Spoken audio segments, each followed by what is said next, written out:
So, nandito na kami sa barko to go North Harbor.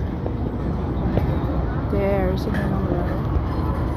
So, yun ang bridge ng barko over there. Tapos yun yung rooftop niya. Ayun na yung may flag.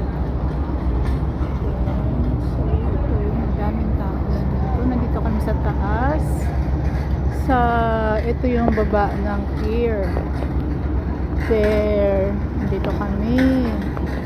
Sa almost rooftop na ang kasunod. There. Okay. So, nakakatuwa after ilang years. Kasakay ulit ako ng barko. There.